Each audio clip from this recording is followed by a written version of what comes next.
बिस्मिल्लाहिर्रहमानिर्रहीम। अस्सलाम वालेकुम नाजरीन, मैं हूं जमशेद अंसारी। नाजरीन, आज 24 सितंबर 2020 है और आज की इस वीडियो में हम बात करेंगे कि DGISPR major general Babar Iftikhar sahab ने तस्दीक की है कि नून लीग उनसे NRO के लिए राब्ते करती रही है। जी हां, ये बात अब ऑफिशियली तौर पे कंफर्म्ड हो चुकी है कि नून लीग अपने नुमाइंदे के जरिए आर्मी चीफ से NRO के लिए राब्ते करती रही है। चुनांचे DGISPR major general Babar Iftikhar sahab ने ARY से खुसूसी गुफ्तगू करते हुए जो बातें की, पहले वो मैं आप लोगों की खिदमत में पेश करता हूं और उसके बाद डेफिनेटली मैं उस पर अपना तबसरा और तज्जिया भी ज़रूर दूंगा। चुनांचे पाक फौज के तर्जुमान मेजर जनरल बाबर इफ्तिखार ने तस्दीक की है कि साबिक गवर्नर सिंध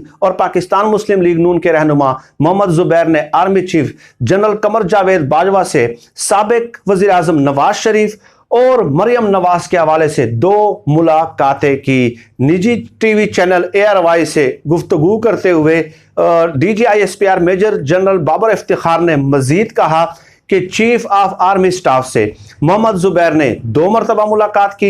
एक मुलाकात अगस्त के आखिरी हफ्ते और दूसरी मुलाकात 7 सितंबर को हुई। उन्होंने कहा कि दोनों मुलाकातें उनकी दरख्वास्त पर हुई, यानी मोहम्मद जुबैर की दरख्वास्त पर हुई और उनमें DGISI भी मौजूद थे। तर्जुमान पाक फौज का मजीद कहना था कि दोनों मुलाकातों में उन्होंने मरियम नवाज और नवाज शरीफ साहब से मुतालिक बात की। उन मुलाकातों में आर्मी चीफ ने वाज़ेह किया कि उनके कानूनी मसाइल पाकिस्तान की अदालतों में हल होंगे और जो सियासी मसाइल हैं वो पार्लियामेंट में हल होंगे और फौज को इन दोनों किस्म के मामलात से दूर रखा जाएगा। नून लीग ने मोहम्मद जुबैर के जरिए GHQ से गेट नंबर 4 पर राब्ते किए, 2 बार मुलाकातें की आर्मी चीफ के साथ और उन मुलाकातों में DGISI भी मौजूद थे। दोनों बार मरियम नवाज साहबा और नवाज शरीफ साहब के केसेस के हवाले से बात की और उनके लिए रिलीफ भी मांगा गया। अब DGISPR का जब ये बयान सामने आ गया है तो दैट मीन्स कि पाक फौज ने अपना मौक़िफ़ दे दिया है और अब ये बात ऑफिशियली तौर पे कंफर्म हो चुकी है। नाज़रीन, इस पे मोहम्मद जुबैर ने बड़ा इंटरेस्टिंग जो है ना वो रद्द अमल दिया है कि ये बातें लीक करने की क्या ज़रूरत थी। मैं भी तो 2 दफ़ा मुलाकात करके आया हूँ, लेकिन मैंने आज तक उस मुलाकात के हवाले से कोई एक बात भी लीक नहीं की, तो मुझे नहीं मालूम मोहम्मद जुबैर साहब कहते हैं कि इतने मोतबर इदारे ने ये बातें लीक करने की ज़रूरत क्यों महसूस की। अब मुझे बताइए कि मोहम्मद जुबैर साहब इतने भोले बनते हैं, कितने मासूम हैं, ठीक है, और मासूम है नहीं, मासूम बनने की कोशिश करते हैं। भाई, आपने राब्ते किए और आप NRO मांगने के लिए गए थे, तो आप क्या इस किस्म की बातों को लीक करेंगे? ठीक है, और अगर कोई गलत बात नहीं थी, भाई आप पाकिस्तानी फौज के सरबराह से मिले हैं ना।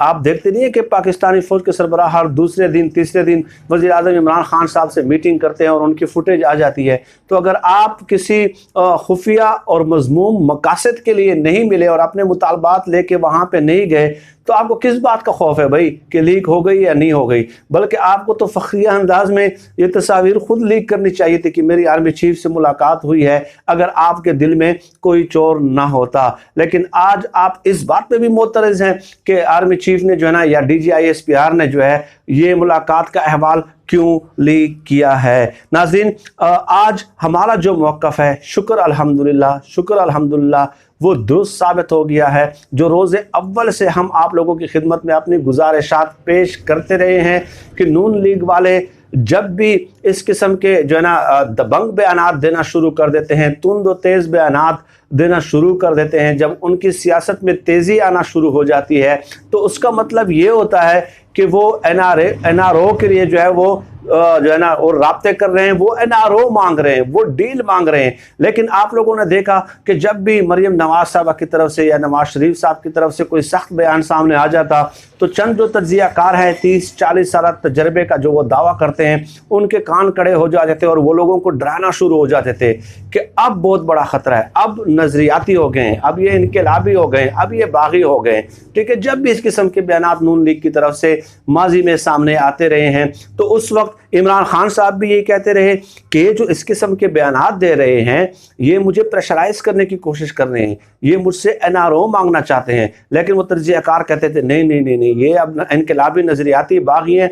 अब ये डट गए हैं, अब ये कंप्रोमाइज करने के लिए तैयार नहीं है। तो अब जो पूरी जो कहानी है वो खुलकर सामने आ गई है DGISPR major general Babar Iftikhar sahab के बयानात से। अब तो इसमें कोई भाई शुबा ही बाकी नहीं रहा। इमरान खान साहब और हमारे मौक़िफ़ की तस्दीक हुई है और 30-40 साल तजर्बे पे मुहित जो एंकर्स हैं उनके मौक़िफ़ को शिकस्त हुई है कि ये पीर पगाड़ा साहब ने बिल्कुल दुरुस्त कहा था कि जब ये मुश्किल में होते हैं तो ये पाँव पकड़ते हैं और जब ये मुश्किल से निकल आते हैं तो फिर गरेबान पकड़ने लग जाते हैं। सेम वही फार्मूला जो है अडॉप्ट किया है नून लीग वालों ने, जो है ना, कुछ जो है वो गरेबान पकड़ने पे आ गए हैं और कुछ जो है वो पाँव पकड़ने पे आ गए हैं। उन्होंने अपने काम जो है अपने वफादारों और हिमायतियों में डिवाइड कर दिए हैं, लेकिन अब वो एक्सपोज हो गए हैं। कल ही जो है ना इस्लामाबाद हाई कोर्ट के बाद मरियम नवाज साहबा ने कहा था कि GHQ में जाके जो है ना हमारे सियासी रहनुमाओं को एस्टेब्लिशमेंट के साथ या पाक फौज के सरबराहान के साथ जो है वो मुलाकात नहीं करनी चाहिए थी।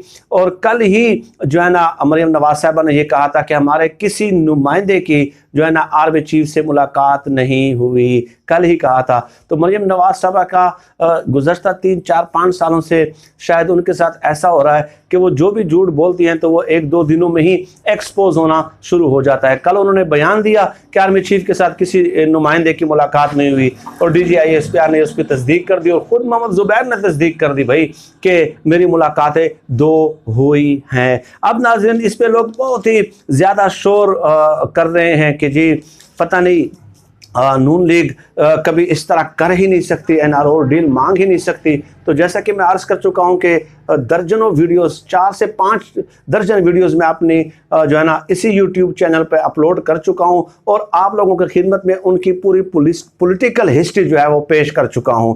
आप देख लें। शॉर्टकट बात मैं आपको बताऊं कि 10 दिसंबर 2000 लाहौर में, ठीक है, एक शाही तैयारा आता है 100 सूटकेसों समेत। ये 30 फैमिली के अफराद जो है उसमें सवार होते हैं और बैरून मुल्क फरार हो जाते हैं, सऊदी अरब फरार हो जाते हैं। ये पूरी की पूरी शरीफ फैमिली वहाँ पे जब 8 साल गुजारते हैं और वापस आने का इरादा करते हैं, वापस आने से 1 रोज़ कबल नाजरीन ये प्रेस कॉन्फ्रेंस करते हैं और उसमें बाकायदा ये तस्लीम करते हैं, ये अल्फाज हैं, वहाँ पे पाकिस्तानी सहाफ़ी भी मौजूद हैं और वो वीडियो भी मौजूद है कि हमारी 10 साल के लिए नहीं बल्कि 5 साल के लिए मुआहिदा हुआ था, डील हुई थी।